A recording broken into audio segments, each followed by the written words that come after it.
एक बार फिर से स्वागत है आपका हमारे चैनल पे। और आज हम इस वीडियो में जो चर्चा करेंगे वो करेंगे मराठा साम्राज्य के ऊपर। ठीक है, तो वीडियो को एंड तक देखें। वीडियो पसंद आए तो लाइक करें और चैनल को सब्सक्राइब नहीं किया तो ज़रूर कर लें, ताकि जब जब हम ऐसी वीडियोज़ डालें आपको नोटिफिकेशन मिलता रहे। हमारी ये वीडियो जो है वो सभी एग्ज़ाम्स के लिए इम्पॉर्टेंट है। आप किसी भी एग्ज़ाम्स की अगर तैयारी कर रहे हैं तो देखें, अगर आप हमारी पहले की वीडियोस को देखना चाहते हैं तो लिंक मैंने इस वीडियो के डिस्क्रिप्शन में दे दिया है, जहां पर क्लिक करके आप हमारी पहले की सभी वीडियोस को देख पाएंगे। तो चलिए शुरू करते हैं। मराठा साम्राज्य। देखिए, मराठा साम्राज्य की अगर हम बात करें तो ये काफ़ी विस्तृत साम्राज्य था। ठीक है, कई शासक इस में आए, इस साम्राज्य में कई शासक आए और काफ़ी लंबा लंबा कार्यकाल शासकों का रहा है। तो इतिहास बहुत ही विस्तृत है। लेकिन अगर परीक्षा की दृष्टि से हम लोग देखें तो जो सबसे महत्वपूर्ण तथ्य हैं वो मैंने इस वीडियो में डाले हुए हैं और उन्हीं पर ही हम जो है चर्चा करेंगे। ठीक है, तो आप चाहें तो कोई एडिशनल किताब वगैरह भी जो है मराठा साम्राज्य के बारे में पढ़ सकते हैं। ठीक है, लेकिन एग्ज़ाम पॉइंट ऑफ व्यू से जो इम्पोर्टेंट है वो मैंने इस वीडियो में कर रखा है, तो वीडियो एंड तक जरूर देखें। तो देखिए, मराठा साम्राज्य की अगर हम बात कर रहे हैं तो शिवाजी, संभाजी, राजाराम, साहू, बालाजी विश्वनाथ, बाजीराव प्रथम, बालाजी बाजीराव, माधवराव और माधवराव द्वितीय। ठीक है, तो ये सारे के सारे शासक थे मराठा साम्राज्य में और ये इनका क्रम है। ठीक है, क्रम है। तो आपको क्या है कि क्रम में लगाने को दे सकता है कि जो है शिवाजी के बाद जो है कौन मराठा साम्राज्य में शासक बना था, तो याद रखना है संभाजी। संभाजी के बाद राजाराम, ऐसे करके आपको इसमें याद रखना है। ठीक है, शिवाजी से सवाल जो है पूछा जाता है, तो याद रखना शिवाजी का जो कार्यकाल था वो था 1627 से 1680 ईस्वी के बीच में। ठीक है, और जो है इन्होंने, अच्छा कार्यकाल मैं यहाँ पे बोल रहा हूँ, उनका जीवनी काल है। ठीक है ना, ये उनका जीवन काल ही इसमें दिया हुआ है, 1627 से लेकर 1680 ईस्वी के बीच में। ठीक है, और क्योंकि जन्म इनका हुआ था 20 अप्रैल 1627 ईस्वी में और 1680 में इनकी जो है मृत्यु हो जाती है। कहाँ हुआ था? तो पूना के सिवनेर में इनका जन्म हुआ था। ठीक है, इनकी माता का नाम था जीजाबाई और पिता का नाम था शाहजी भोसले और इनके गुरु थे, जो कि बहुत एग्जाम में पूछा जाता है, समर्थ रामदास। ठीक है, समर्थ रामदास जो थे वो शिवाजी के गुरु थे। ठीक है, शिवाजी जो थे हिंदू पादशाही अंगीकार किया था उन्होंने और गाय और ब्राह्मणों की रक्षा का व्रत लिया था इन्होंने। ठीक है, और हिंदुत्व धर्मोद्धारण की उपाधि भी इन्होंने जो है धारण की थी। याद रखना है आपको, धर्मोद्धारक की उपाधि भी इन्होंने धारण की थी। शिवाजी ने 1643 में सर्वप्रथम बीजापुर के सिंहगढ़ के किले पर जो है अधिकार किया था। याद रखना है आपको, शिवाजी ने सबसे पहले 1643 में सर्वप्रथम बीजापुर के सिंहगढ़ के किले पर अधिकार किया था। 1657 में शिवाजी का पहली बार मुकाबला हुआ था मुगलों से। ठीक है, 1657 में जब वह बीजापुर की तरफ से मुगलों से लड़े थे और जुन्नार को लूटा था उन्होंने। ठीक है, औरंगजेब ने उन्हें कैद भी कर लिया था। कहाँ पर कैद किया था? तो जयपुर भवन में उन्हें रखा गया था कैद करके। लेकिन होता यह है कि चतुराई से शिवाजी फरार हो जाते हैं। ठीक है ना, चतुराई से वहाँ से फरार हो जाते हैं। कहाँ से फरार हो जाते हैं? तो जयपुर भवन से।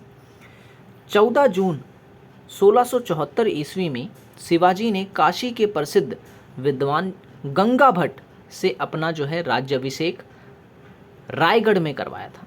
ठीक है, रायगढ़ में जो है राज्याभिषेक करवाया था। किससे? तो गंगा भट्ट से करवाया था। तथा छत्रप्रति की उपाधि जो है इन्होंने धारण की थी।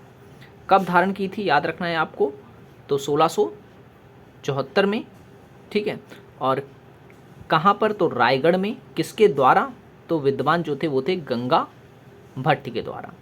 ठीक है, और भी महत्वपूर्ण तथ्य हैं, जैसे कि पेशवा के शासनकाल में विधवाओं के पुनर्विवाह का पतदाम होता था और शिवाजी के शासन में जो है अष्टप्रधान मंत्री होते थे। ठीक है, अष्टप्रधान मंत्री होते थे। नमक कर जो है लगाया जाता था उस दौरान। ठीक है, नमक कर लगाया जाता था। और राज्य की आय का जो अन्य स्रोत था वो था चौथ नामक कर, जो कि 25% होता था। ठीक है, ये क्वेश्चन पूछा जाता है कि चौथ नामक जो कर है वो किसके द्वारा लगाया गया था, तो याद रखना है आपको, मराठा साम्राज्य में ये कर लगाया जाता था। पानीपत का तृतीय युद्ध जो है वो 14 जनवरी 1771 ईस्वी में हुआ था। किसके बीच में, तो याद रखना है विश्वास राव के वास्तविक सेनापति सदाशिव राव और नजीबुद्दौला से जो है ये युद्ध हुआ था। इस युद्ध में जो है सदाशिव राव की मृत्यु हो जाती है, जबकि नजीबुद्दौला जो हैं इस युद्ध में जीत जाते हैं। पानीपत की तीनों ही लड़ाई महत्वपूर्ण है। ठीक है, पानीपत की पहली लड़ाई जो बाबर ने लड़ी थी, जिसमें बाबर जीता था इब्राहिम लोदी से, दूसरी हेमू और अकबर के बीच में जो हुई थी, और तीसरी जो है ये हुई थी, जैसा कि मैंने आपको बताया, सदाशिव राव और नजीबुद्दौला के बीच में। ठीक है, तो इसमें नजीबुद्दौला जो है जीत जाते हैं। डेट भी आपको याद रखना है, 14 जनवरी 1761 में। आंग्ल मराठा युद्ध की अगर हम पर चर्चा करें तो आंग्ल मराठा युद्ध जो था वो अंग्रेजों और मराठाओं के बीच में हुआ था। तो प्रथम आंग्ल मराठा जो युद्ध था वो हुआ था 1775 से 1782 के बीच में।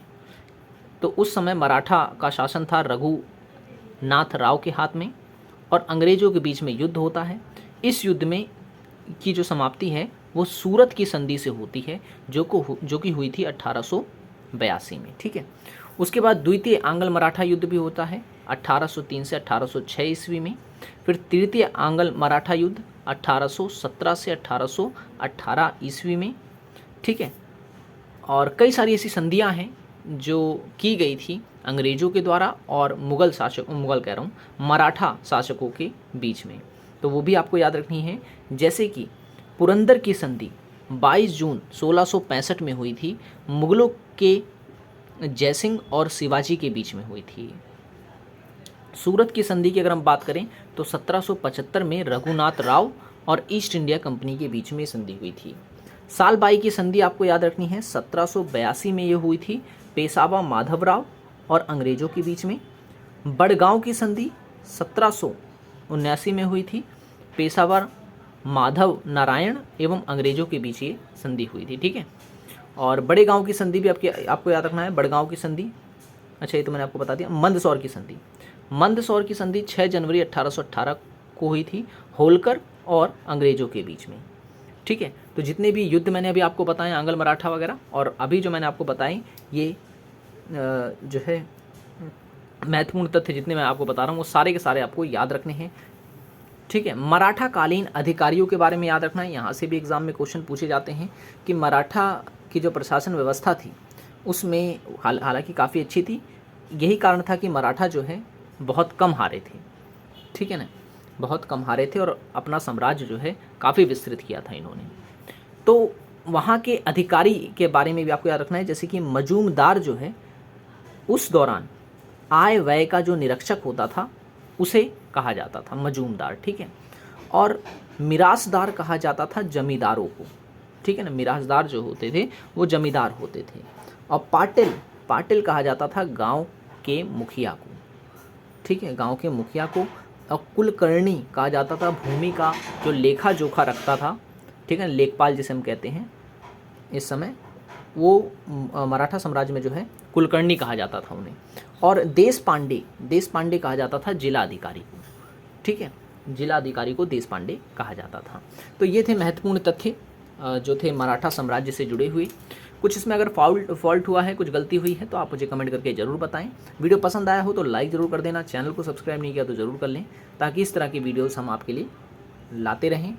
और पहले की वीडियोस अगर आप देखना चाहते हैं तो लिंक मैंने इस वीडियो की डिस्क्रिप्शन में दे दिया है, जहाँ पर आप क्लिक करके हमारी पहले की वीडियोज़ को जो है देख पाएंगे क्रम अनुसार। और हमारी ये जो वीडियो है ये सभी एग्ज़ाम्स के लिए इंपॉर्टेंट है। आप किसी भी अगर एग्ज़ाम की तैयारी कर रहे हैं तो, स्पेशली अगर आप तैयारी कर रहे हैं सीटेट पेपर 2 की या DSSB TGT SST EMRS की वैकेंसी की, या फिर जो है बिहार टीचर की एग्ज़ाम्स की, तो आप हमारी वीडियोस को जो है फॉलो कर सकते हैं।